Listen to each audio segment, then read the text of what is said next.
আপনি কি জানেন মৃত ব্যক্তিরা কখন বুঝতে পারে যে সে মারা গেছে? প্রথমত, মৃত ব্যক্তিরা বুঝতে পারে না যে সে মারা গেছে।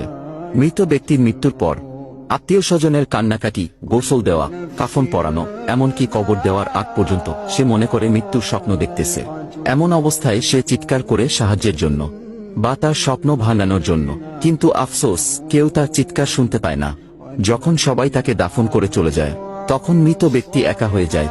ঠিক তখনই মহান আল্লাহ তাআলা তার আত্মাকে পুনরায় তার দেহের মধ্যে ফিরিয়ে দেন। প্রথমত মৃত ব্যক্তি এটি ভেবে নেয় যে হয়তো তার খারাপ স্বপ্ন শেষ এবং সে ঘুম থেকে জেগে উঠেছে, তাই সে আল্লাহর কাছে কৃতজ্ঞতা প্রকাশ করে।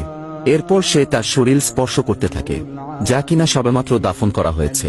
তখন সে বলতে থাকে, আমার শার্ট কোথায়, আমার প্যান্ট কোথায়, আমি সাদা কাপড়ে মোড়ানো কেন, এখানে এত অন্ধকার কেন, এখানে এত ময়লা মাটির গন্ধ কেন?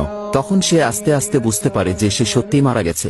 আপনি কি জানেন যখন কোনো মানুষ মারা যায় তখন তার কবরে কি ঘটে? মানুষ মারা যাওয়ার পর যখন তাকে দাফন করে সকলে চলে যায়, তখন মৃত ব্যক্তি তাদের পায়ের আওয়াজ শুনতে পায়। তখন মহান আল্লাহ তাআলা পুনরায় তার দেহের মধ্যে আত্মা ফিরিয়ে দেন।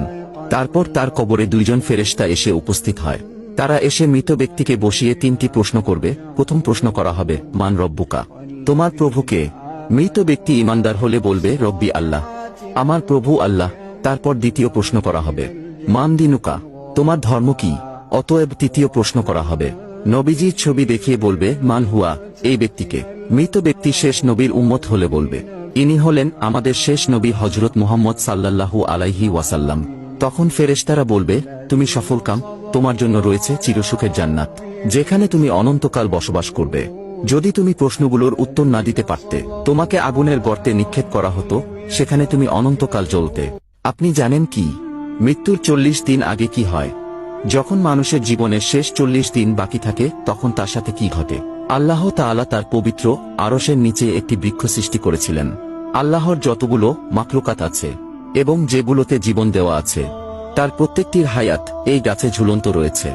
যখন কোনো মানুষের জীবনের শেষ 40 দিন বাকি থাকে, তখন সেই গাছ থেকে একটি পাতা ছুটে আসে মালাকুল মাউত আজরাইল আলাইহি ওয়াসাল্লামের কাছে। সে পাতায় তার নাম, তার পিতার নাম এবং তার মাতার নাম, এমনকি তার বংশের নাম পর্যন্ত লেখা থাকে।